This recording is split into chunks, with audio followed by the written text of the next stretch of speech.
What would you say you do here? Those are for people who have money to burn. I have this policy. If you want to bring a rock home, you carry it home. You don't want to be hiking with us. Hi, welcome to Comedy Parenting Radio. This is the only show that has a required uniform for cast members. Dad, these wool turtlenecks are just way too warm and itchy for June. And these wooden clogs are pinching my toes. Well, I like the polo helmets. We want to welcome our new listeners this week from where? Kemptville, Canada, eh? Chaska, Minnesota. And Izmir, Turkey. Today we're going to tell you guys all about hiking. Because we're experts. I mean, we live in Colorado. We have to hike just to get to the living room. We'll be right back. Granted, it's over piles of laundry.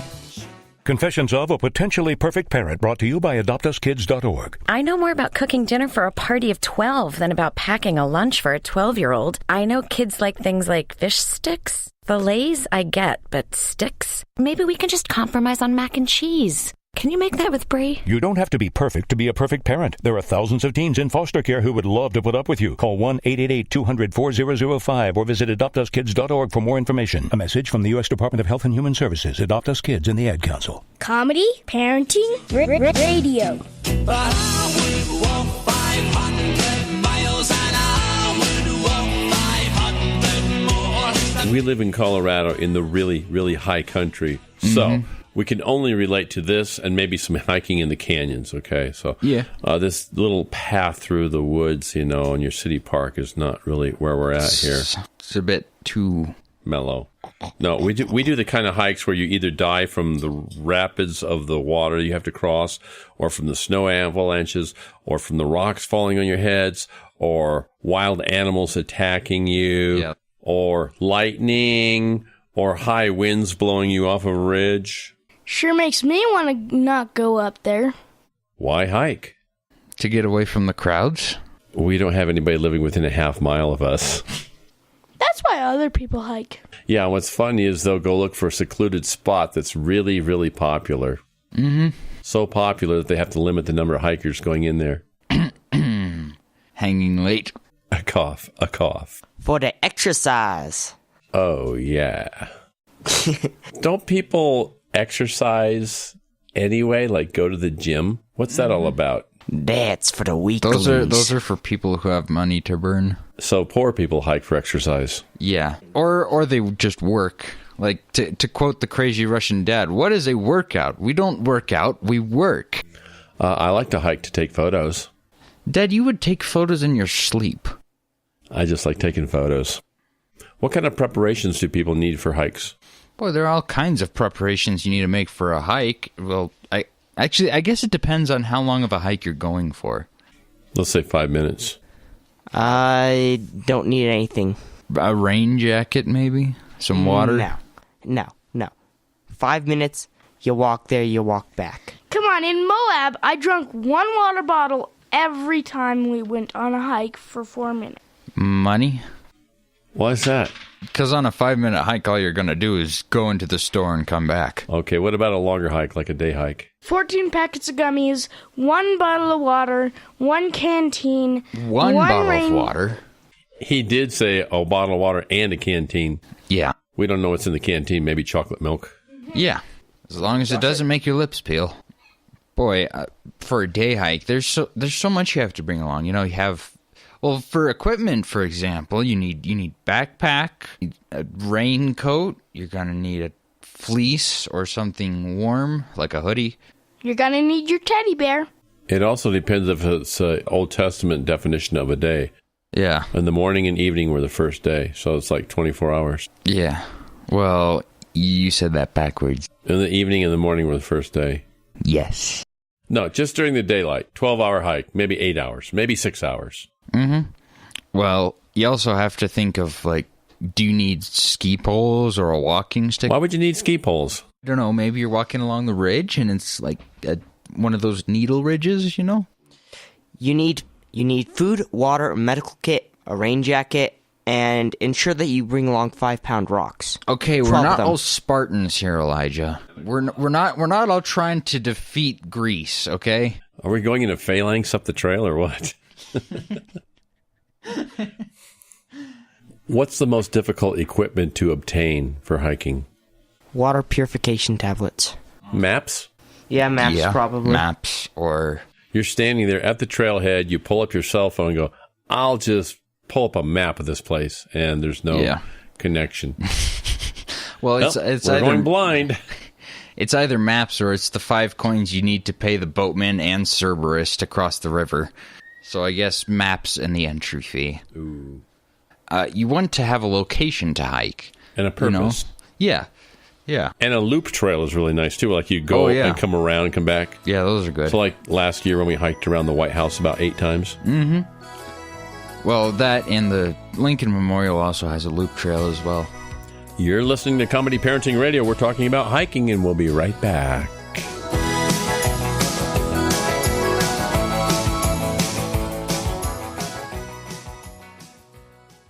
At highway speeds, the average text takes your eyes off the road for about 5 seconds. That's enough time to travel the length of a football field. Stop texts, stopwrecks.org. Brought to you by the National Highway Traffic Safety Administration and the Ad Council. Comedy. Parenting. Radio.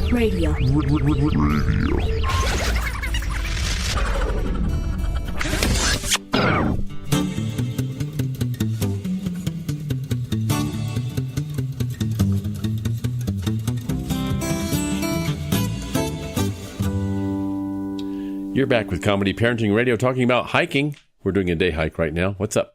Well, there's a lot of math involved in hiking. I was hiking to get away from math. Well, you have to prepare for the hike, so... Dad, how much water do you take? Like if I'm climbing a big mountain for the day? How about 5 minutes? 0. 0? How about half a day hike? I'm going to take 2 quarts of water. So, how much does your pack already weigh? 10 pounds. Okay. And how many liters go into 1 gallon?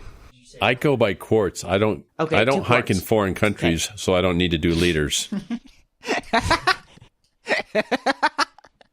Well, you did hike in Turkey once. We didn't show them we had just quart bottles. We would have been kicked out of the country or put in prison or something. So how many quarts of water goes into 1 gallon? 2. Correct. And how much does 1 gallon weigh? 8 pounds? Correct. And so what's half of 8? Let's see, 8, 2. Carry the 1. Carry the 1. Yeah. 4. Correct. And so you're going to be carrying 8 pounds of water if you double that. Wouldn't I be carrying 15 pounds if I quadrupled it and then added 1? Did someone say galleon? Yes. Oh my goodness, he's gonna drink a whole ship. You know, you have to choose good hiking partners. Oh, yes. You don't want to be hiking with us.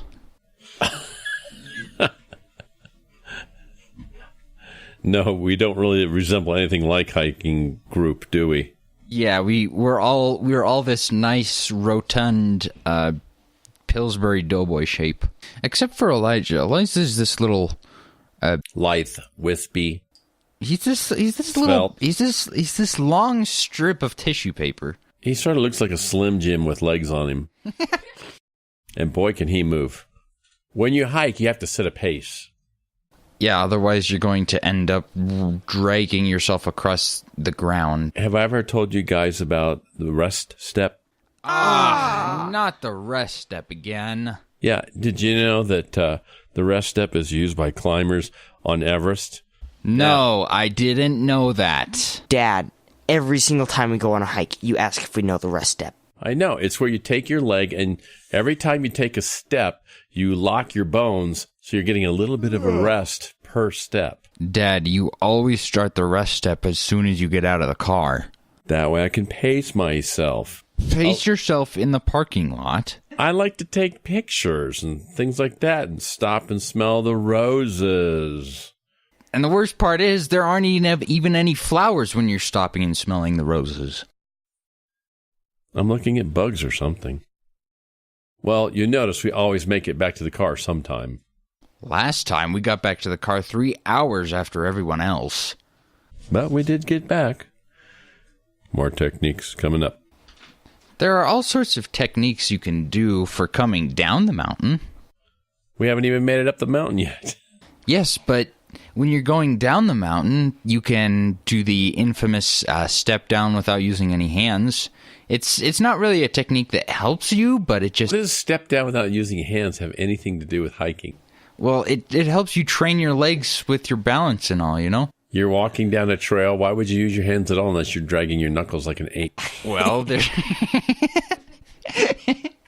Are we talking about the same hike, or are we somewhere else? Well, I was thinking are we more coming like down off the you know when pyramid we of climbed Gaza? when when we climbed up Mushroom Rock, Okay. and there are all those rock ledges you have to go up. Oh, you have to explain this to some people. Hike on the flats. Yeah. They hike through Kansas. Yeah. They're hiking through a wheat field. Yeah, on mountains around here, we have tons of rock ledges that you have to climb up. And you can train your legs to be stronger and train your balance to be more balancy if you just go down those rock ledges without using your hands. More balancy. I have 2 techniques to get up and down the mountains. And on the way up, that is to just keep walk. Just walk. That's pretty simple. But the technique for going down is you can either lock your knee as you're going down, and that'll slow, or you can just run down. No. You don't do the rest step on the way down. You'll jam your spine. That's a good way to pop your hip out of its socket. Yeah, plus blow out your knees. Yeah. That may be why I don't have good knees. Disregard that last tip. Rocky Mountain High. Maybe just leave a few dollars.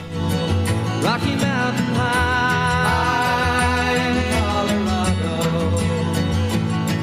He climbed Cathedral Mountains. He saw silver clouds below. He saw everything as far as you can see. Speak up, because you can. Your mind is a powerful tool, and so is your freedom of speech. So use it. It's what separates you from being a number to being an individual. Thoughts, beliefs, opinions, creativity. It's what makes you, you. Stand proud and say it loud. Know your rights. Know your freedom to speak. This message is brought to you by the National Association of Broadcasters, Education Foundation, and the Broadcast Education Association. You are listening to Comedy Parenting Radio with your host, Jared Begley. The Chev got stuck in the Ford, got the Chev unstuck when the Dodge showed up, but the Dodge got stuck in the tractor rut, which eventually pulled out the Ford and the Dodge. Equal opportunity. Don't plan on your cell phone helping you. Yeah. It's also very important to have a good sense of direction. And a map. Yeah, it can prevent you from nasty surprises like walking into a bear den in the middle of the woods. How is a map going to keep you from walking into a bear den? Oh, look, kids, right here on the map. It says bear den. It's a tourist attraction. It's a tourist attraction, you know? Maybe if you're at the zoo, that'll help. There's a very famous saying about hiking, which is to protect the earth, which says, take only pictures, leave only footprints. Mm-hmm.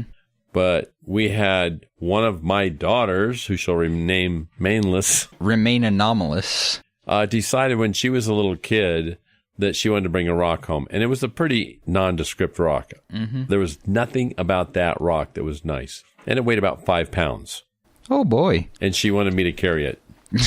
I have this policy. If you want to bring a rock home, you carry it home. Mm-hmm. It's a good policy. So here's this 6-year-old girl carrying a 5-pound rock home in her backpack. She is trudging back to the car.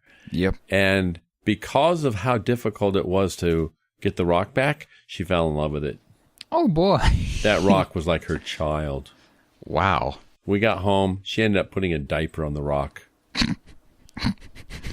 And so guests would come into our house, have dinner, and she'd say, "Can I show you my rock?" And they'd say, "Sure." And she'd come out with this rock with a diaper on it.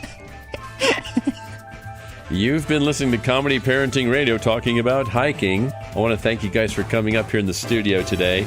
Oh, it was quite the hike to get up here, I tell you that. And before you guys go, yeah, would you mind putting this case of moleskin back inside of our first aid kits for the blisters? I will once I'm done using it. Bye-bye.